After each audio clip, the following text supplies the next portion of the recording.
Hey guys, welcome back. It's the season finale of this train wreck that was this RTA season, and it's like 12-ish hours before season finishes.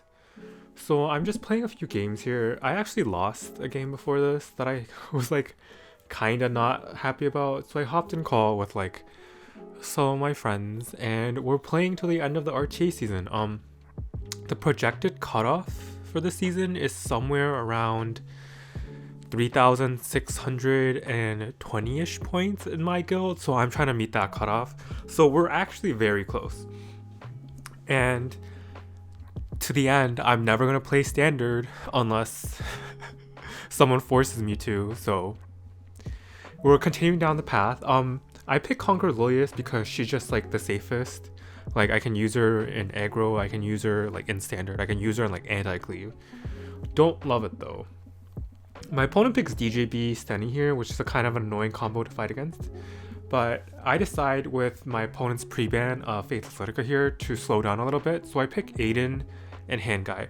And I pick Adin because Adin's like one of those bullshit units that's kind of like good into everything right now.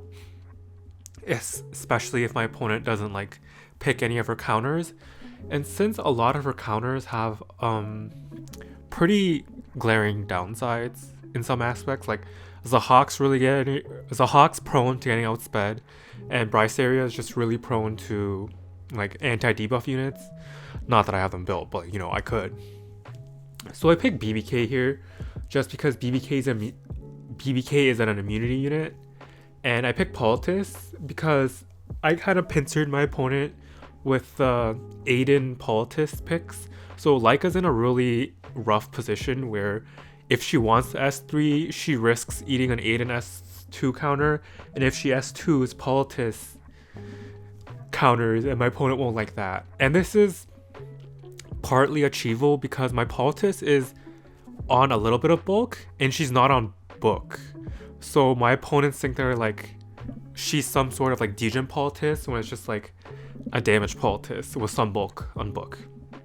So I decide to go for the ban onto DJB here because, you know, my opponent doesn't really have a great ways to cleanse anything, especially if my Conqueror Lace outspeeds. And even if Leica does outspeed and manage to like one-shot the Adin or something, I still have backup plans with like BBK and like handguy. So I'm pretty confident in this draft. Like in hindsight, it kind of is kind of a gamble draft because of the 50-50 nature of the bans. I either need to ban Bryceria or either need to land DJB, assuming that my Conqueror is outsped. So my opponent opts for the BBK ban, which I found kind of surprising and unexpected, but you know, like I'll go with it. Luckily though, cash is on our side, and my Conqueror is outspeeds by a fair margin too. So we're straight chilling with that, and we fortunately are able to land all our debuffs.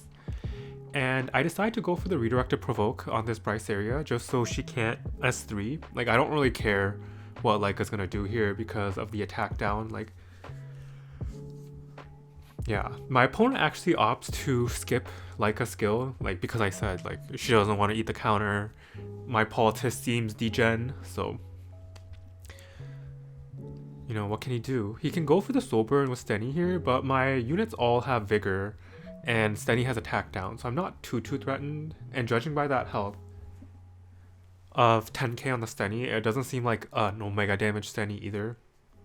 Luckily, because of that, my politis is able to barely survive, and we go for the greater attack buff S3 onto the opponent's team, and I'm praying that this blows up the Stenny so I don't have to deal with her anymore. And luckily, we just barely managed to get the kill, and we get the crown stun on APOC for good measure. And then my opponent decides to tap out because Adin with greater attack buff was about to delete this APOC, so no complaints from me. So we're one game closer to the end, hopefully. Hopefully by the end of this episode, I will have secured a place in Emperor and not have boomed like I boomed all this week. But it's fine. We keep good mental, like it's just a game, you know? And I want to take out this time to say, even if you don't meet where you want to end up the season, it's okay. Like, in life, sometimes you're not like the top 100, you're not the top 1,000 even, and that's okay. Like, as long as you had fun doing like this hobby of like playing Epic 7, I think it's like a worthwhile endeavor. Sure, it doesn't feel good not to get where you wanted, but I think there's a lot of value in like the fun I had. For me personally, I actually did have a lot of fun during this RTA season because I got to try out like a lot of new wacky stuff because, you know, I had the gear gap to like make it work. But even if I don't make it Emperor this season, I would pretty much be at peace, you know, like it happens sometimes, and if I don't make Emperor, it just means that someone else who really wanted Emperor made it Emperor instead, and like I'm really happy for them. Yeah, that's just my rant. I think it's really important to have like some perspective sometimes where it's like, it's okay not to be the best, you know, you tried your best and that's all that matters, and it's a hobby. And for me personally, RTA is really fun, except for the last week, because the last week has like a really big emphasis on winning and consistency, and that makes like all the inherent game mechanics like 15% and whatever feel really bad when you lose them. But that's like a conversation for another time. Anyway, we're drafting here. My opponent banned Conquer Loya, so I was kind of forced into a slower draft, and luckily my opponent is not trying to cringe race me. So I picked one of my new techs, which is my Ninging. Like, I know I did a Ninging video like ages ago and thought she was trash, but I changed my mind once I became a much more aggressive player. Because you're not supposed to first pick her, you just pick her into like slower players. And although there's no barrier to invert, she has a really important aspect of actually stripping buffs, which is very important in this game because I need some way to kill this Rylet reliably, and I also need a way to reveal Guiding Light from like, what's her face? Bryceria, if this Bryceria isn't Guiding Light. And as expected, since Guiding Light Bryceria is pretty much the meta pick right now, that's what she's on, and we're able to go and strip everything off everybody, so that's pretty lit. I actually am at a crossroads here of what I want to do, but I think I just have to push up here with Adin. We got a lucky dual attack, but honestly it didn't really matter because I wasn't going to attack AOL until the very end anyway. We kind of have to risk this 80-20 hit chance with Adin and hope that we are able to one-shot this Rylet with no attack buff. But luckily we hit, no MLDB, and so we cleanly one-shot Rylet before anything could happen. And my opponent S2 is Roz here, and that actually gets a miss from both Aros and Bryceria, so my opponent quits here too.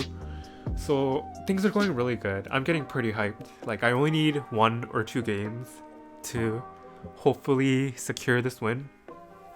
But yeah, like, we're feeling good. Oh yeah, I forgot to say this, but like, if you like my content, please like and subscribe and leave a not comment or whatever for the engagement. Like, if you want to, like, nobody cares.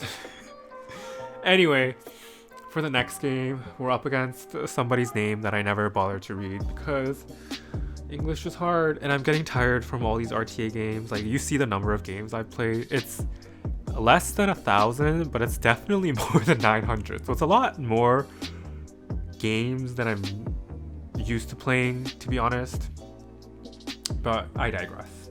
My opponent picks handguy, so I counter with my Conquer Lilius and Steny because they're just really flexible picks and they let me do whatever I want to my opponent's team, and my opponent is kind of forced to just sit there and be like, I'll take it, you know?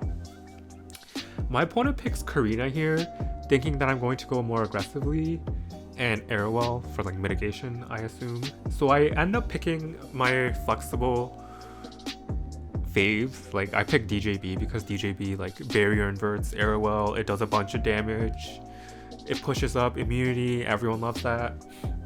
And I also picked Adin because Adin is a decent anchor. Like, not my gear on Adin's not that great, but she has threatening S3 damage, especially with like vigor and maybe attack buff.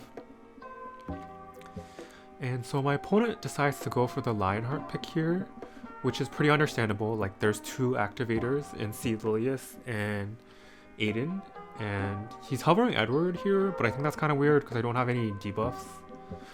Like reliable debuffs, I guess. Like sure, Adin and Stenny do have debuffs on their S1, but is it really worth picking Edward into? I don't think so. Anyway, they pick Aria, which I find not very threatening at all. So I actually end up banning handguy just so my debuffs stick from whoever gets through. So like my Conquer Lilius provoke gets through. My DJB can maybe land decreased accuracy on a DPS unit. Maybe. Anyway, we go for the Conquer Lilius S3. It's really important that I strip the escort buff because of Lermia. My team is actually on a counter because my Stenny will not survive a Lermia S3.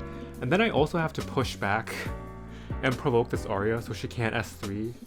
So we luckily get that off because that Aria was like a 270 Aria, and I'm guessing it's like bulky with like effectiveness and ER or whatever to like shield this team. And I really can't take many counters because again, my units are kind of paper. So I try to go for the S3 onto Aria. I think this is kind of a mistake. I think I should have either went into Karina or Lionheart here because Aria was already provoked. And Aria being at 270 speed means that she isn't like super high damage or whatever. Like it's probably like one of those like anti-cleave variants on Crown, like Valky used in his video showcase. But we end up pushing Karina up and the counter activates Lionheart. So now I'm even more desperate to try and go for the kill on Lionheart. But it looks like this Lionheart is a speed variant on Sigurd's side. So the lack of proof and escort being stripped off actually gives me enough damage to just cleanly one-shot this Larmia off the face of this planet. So we're kind of straight chilling. We're like Bing chilling right now. So all we have to do is kill this Aria before she can S3, which should be doable. And yeah, my Conqueror League gets crown stun. So it is one of those like weird, not weird, but like one of those like off meta team peel Arias. I don't know what they're called, but yeah, we finish her off luckily, and it's just Karina and SCR left at this point. And I think even if my Adin is hit here by everything and just straight up dies, we should be pretty okay because Karina can't actually one-shot Stennies from full health by themselves, even if they're as squishy as mine, because my Stenny has 2 stacks of the passive, which increases her defense, and Karina just doesn't do that much damage with splash, as we'll see. Yeah, it only does about 5k, which is still respectable, don't get me wrong, but it's like nowhere near enough to one-shot my Stenny. So I'm just checking to see that Karina can't actually proc her S2 yet. So now I continuously just ram my units into SCROL before Karina can actually get her S2 back up. And once Karina's by herself, she should be able to be cleaned up pretty easily because she doesn't have reach for Stenny, and Stenny closes out games. We reach Frenzy 3, which is pretty much where most of my games end, give or take. And my opponent goes for the Soulburn S1. This is kind of like roping because my opponent has like no chance of winning here. But you know, I respect it. It's last day. Everyone wants the most amount of points they can possibly get. So as much as I respect my opponent wanting points, like, bitch me too. The fuck? Give me my points.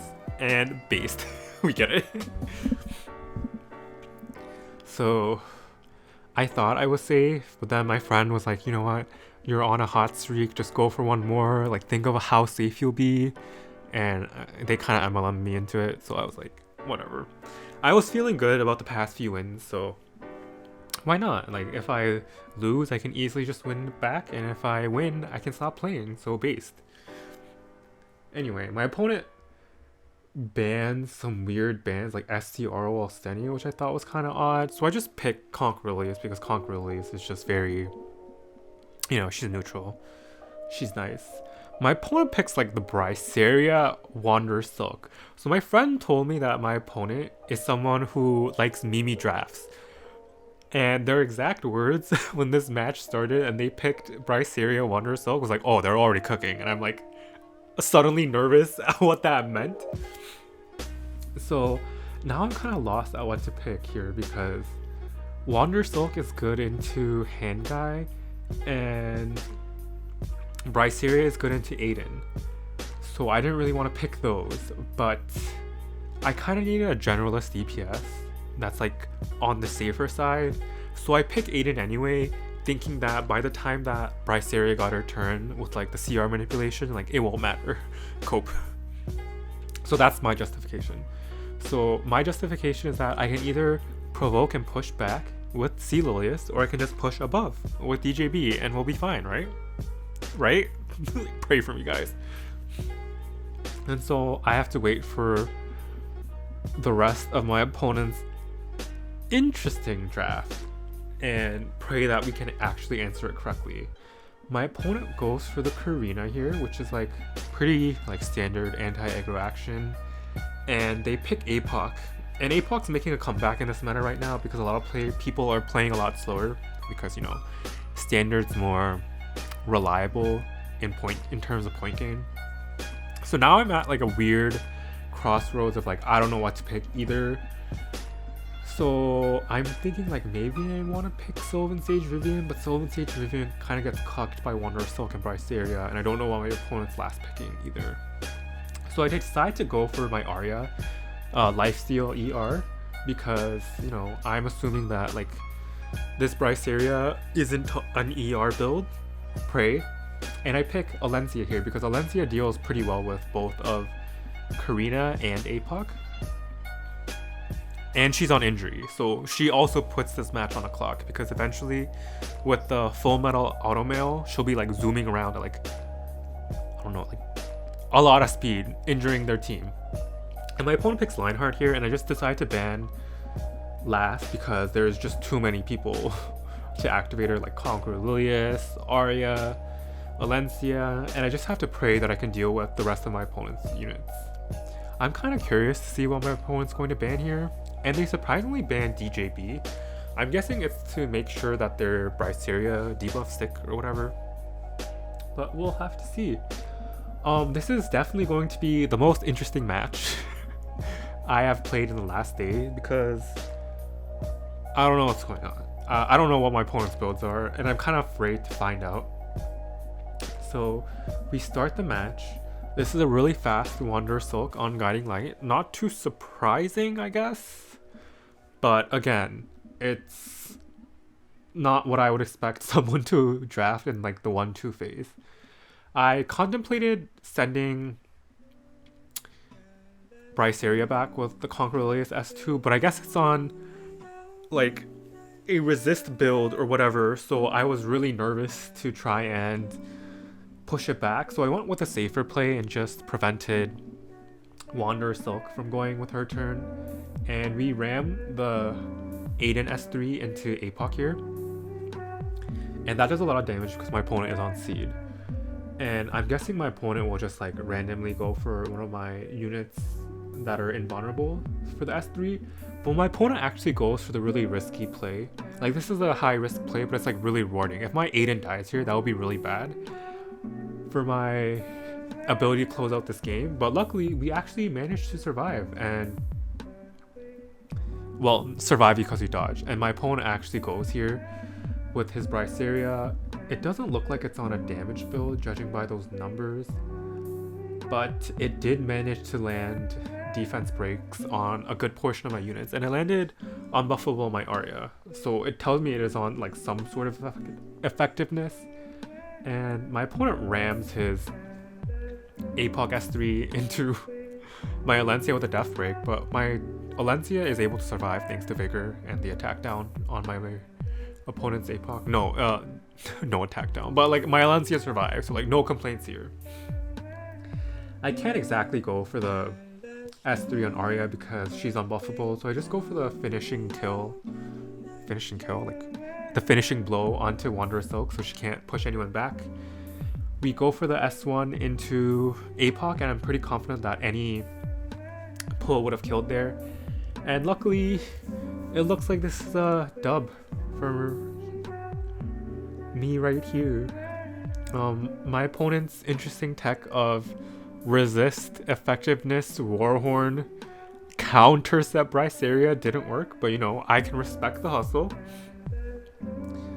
Yeah, judging by those numbers, like, she's not on any sort of damage, so pretty interesting, but whatever. We finish off the Aria, and now it's just Karina versus the world here. Except I don't think Karina can actually solo my team without defense buff, which is what I'm praying for. And even if she does manage to kill this Aria somehow, maybe Conquer Elias can scam her into a win by Champions Trophying her 9 times in a row. So I'll continue to play it. Oh, I'm like, that sounds really weird to say when I'm winning, but like, anyway, I'm playing the game. And we get the final dual attack proc that procs Aria's S2, and we're able to win with our favorite big booba waifu. And yeah, we're at 3,632 points, rank 300 something, so that's pretty good. I think I would consider that pretty safe. But yeah, this is now future me, or like present me, I guess, because what we were watching was like the past me. And around 6 hours have passed and my position hasn't really moved. It's moved down like 15 or so spots. And just to check the match record, a lot of my opponents are still an Emperor, so I'm happy for them. Like, hey, you got the goals. And I can go over some of the losses that I didn't get to show because I was playing on mobile. This one I lost because my BBK couldn't cut the air wall, got stunned, and I didn't have enough damage. I lost this one just because Kaorik ripped his S3 and my entire team died because Adin didn't dodge. Politis S3 plus Adin S3 wasn't enough to kill the Edward, so I died. I just got cleaved here. I guess I could have played it, but I kind of instantly forfeit when I saw his Ryan outsped my Conquer Elias, which is speed RNG, by the way, calling speed RNG. I lost to this because my opponent out-tanked me. Oh, this is a match I won, but like a good unit. Conquer Elias, good unit. Let's see. No, these are matches I'm winning. Like, you see like how much I picked Ninging against a lot of these standard players. I lost this because I couldn't kill their Aria in time, and then Aria got their stuff off and I died. Anyway, let me show you one of the last match I played. The last loss I had, the last loss of the season.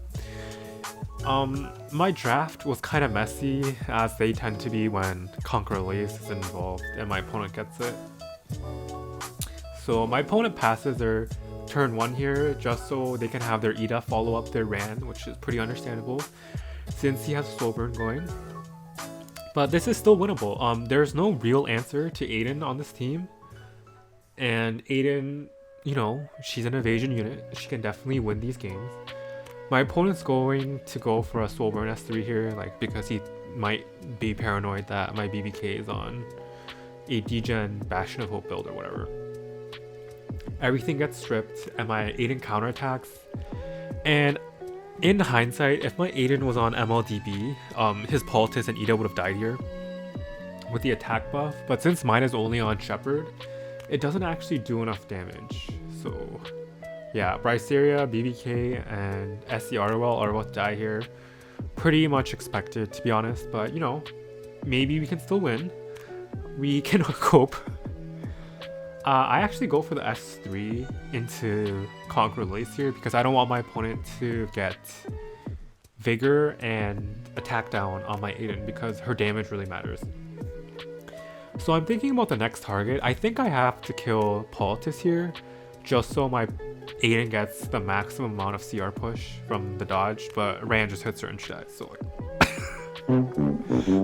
evasion units, how fun is that? But yeah.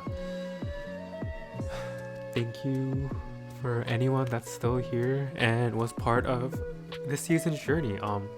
My YouTube channel really picked up during the last season of RTA because of like that one ML Pavel video, and it's just like really great that I got to like make some great memories, like making content And stay tuned for next season. I've got some like pretty fun things lined up. Like I want to try Says oh god, Melissa, that new MO Bologna unit, if I can manage to roll her, but like we'll figure that out when I get there. But yeah, keep an eye out for my Discord server because it's going up sometime this weekend or like Monday, we'll see. And as always, I'll catch y'all next time.